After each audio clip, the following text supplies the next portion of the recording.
मनोज, एक साधारण व्यक्ति, अपनी जीवन की उथल-पुथल से थका हुआ था।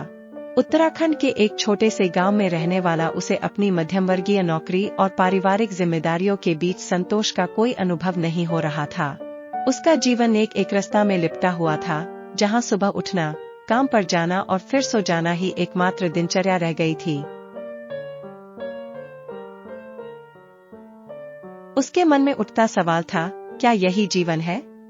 गांव में एक दिन जब एक साधु बाबा आए, उन्होंने अपनी बातों से सबका ध्यान खींचा।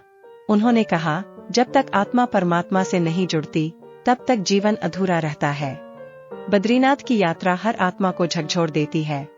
इस वाक्य ने मनोज के मन को झकझोर डाला। वह कुछ सोचते सोचते अपने भीतर की आवाज को नजरअंदाज नहीं कर पाया और निश्चय किया कि वह जल्द ही बद्रीनाथ यात्रा पर जाएगा। मनोज ने अकेले ही यात्रा की शुरुआत की, अनजान रास्तों पर।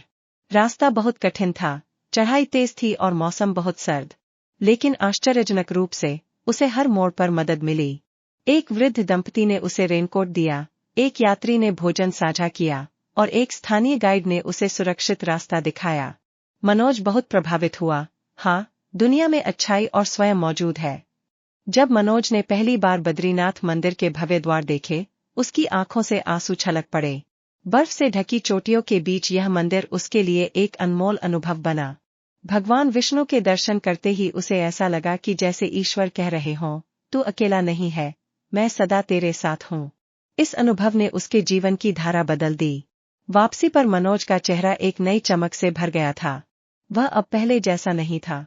उसकी जल्दी, उसकी शिकायतें सब मिट गई थीं। गांव लौटकर उसने ध्यान और भक्ति को अपने जीवन में वास्तविकता में उतार दिया।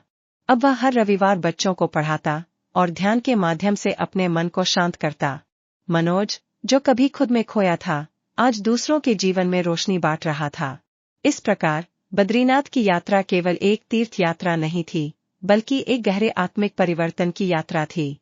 यह यात्रा एक पुनर्जन्म की तरह थी, जहां उसने अपने आत्मा के असली स्वरूप को पहचाना।